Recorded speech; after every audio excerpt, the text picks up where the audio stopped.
Yo, what's good, Jets Nation? This is Jets Media, and in this video, I'll be bringing you guys my player profile for the newly acquired Jet, Bradley McDougald. And yep, this is the first day that we will all be able to digest Jamal Adams, not a New York Jet. If you guys did not miss, I made a video yesterday on my initial reaction, literally turned on the camera 5 minutes after I heard the news that Jamal Adams got traded to Seattle. And it's pretty crazy because for those of you guys that have watched my channel, I made a trade scenario video the day after Jamal requested a trade, and one of the 5 scenarios I had was Jamal Adams getting traded to Seattle for 2 first-round picks and a 4th-round pick, and I was really close. I'm pretty proud of myself. I was really close on what the Jets got, and the Jets got better.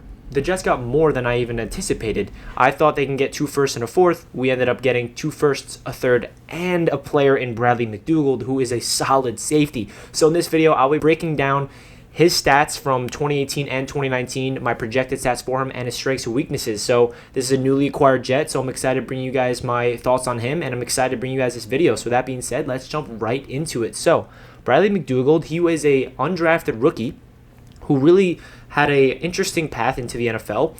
Obviously, if you're undrafted, you have to work your way up. You're not a 1st or 3rd round pick or 2nd. You're not high in the draft, so you have to prove yourself. You have to, first of all, make the roster, 53-man roster, which he did. And then he eventually went to the Seattle Seahawks, and he was a starter for them. He's very versatile. He can play both sides, strong safety and free safety. He's the best at man-to-man. He's a hard-hitting guy, and he's experienced in the NFL. The Seattle Seahawks is a winning culture. They haven't had a losing record ever since Russell Wilson came in, so you know that he understands winning football. The Seattle Seahawks have always had a great secondary. We all know about the Legion of Boom. So there is a culture in Seattle that he's going to bring to the Jets, and I really like that Joe Douglas was able to get him, because I was okay when I realized Jamal Adams will be traded. I was looking at it like, you know what, Joe Douglas drafted Ashtyn Davis, so we'll be fine. We'll have Ashtyn Davis and Marcus May. But Joe Douglas somehow still gets Bradley McDougald involved in this deal to really solidify this safety position, and now we have depth. Now we have Marcus May, Ashtyn Davis, and McDougald. So it's really mind-boggling to me that Joe Douglas was able to get a haul like this for Jamal, and I'm really happy that we got 2 first-rounders, a 3rd, and this guy in McDougald, because he is going to make an immediate impact and bring experience to the locker room, be that leadership guy in that back end of the safety group. I think Marcus May is definitely the best safety on this team, but it's good to have a guy like Bradley McDougald because we don't want to depend on rookie Ashtyn Davis to do all the work for us. Greg Williams is going to utilize all 3 guys, and it's going to be really fun defense to watch. And another crazy thing is, the safety position is not even a big need for this Jets team, honestly. We just traded our best player on the whole team, who was a safety, but now looking at our depth chart, Marcus May, Ashtyn Davis, and McDougald, that's not even a big need, you know what I mean? Cornerback is a bigger need, edge rusher is a bigger need, offensive line, bigger need, wide receiver, bigger need. So it's really interesting how Joe Douglas is just playing chess out there. So going right into Bradley McDougald's 2019 and 2018 stats. So these are his past 2 seasons combined. 144 total tackles, 114 solo tackles, 30 assisted, a half a sack, 15 pass deflections, and 5 interceptions.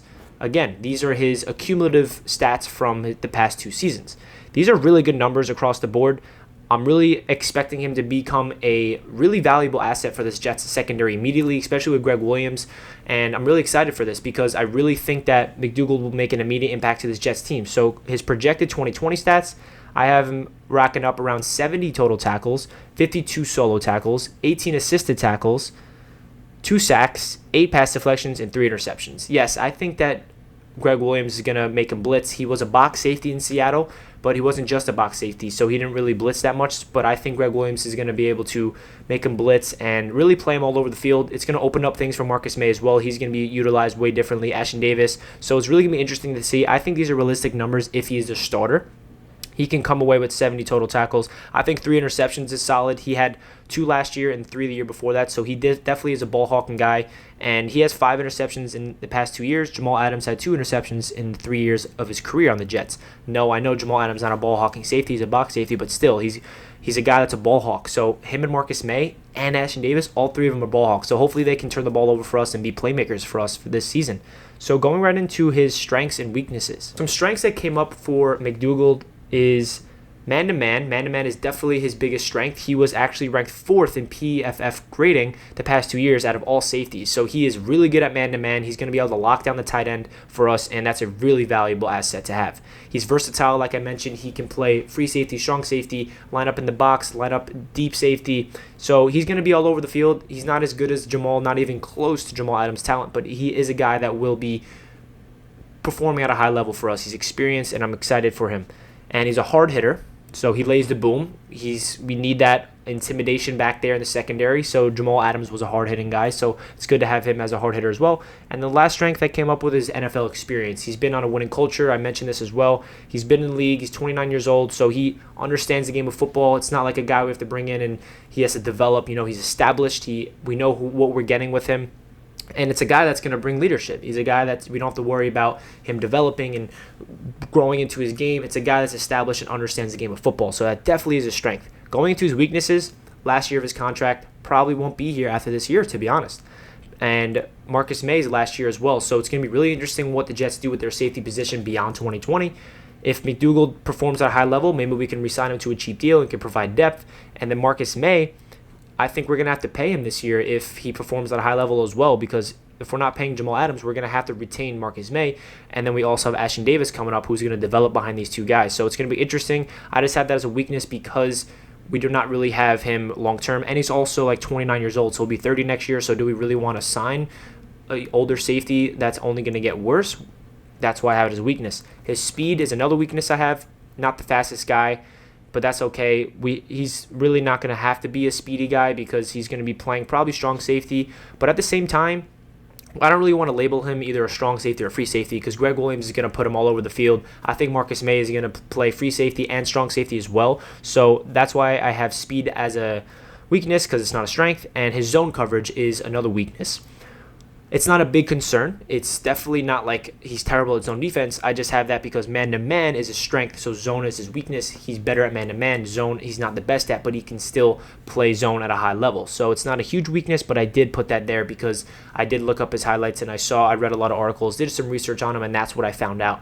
And that's what I really got from his highlights as well, from my own opinion. So that really does it for my breakdown of his strengths and weaknesses and his projected 2020 stats and his cumulative 2018-2019 stats. To finish off this video, I just want to bring you guys my thoughts of this whole trade situation and what I really feel now after a day digesting this whole situation of Jamal Adams gone. So Jamal Adams, Seattle Seahawk, right? Joe Douglas, I feel like, was playing chess out there the whole time. He was sitting back telling teams, I'm not interested in paying Jamal.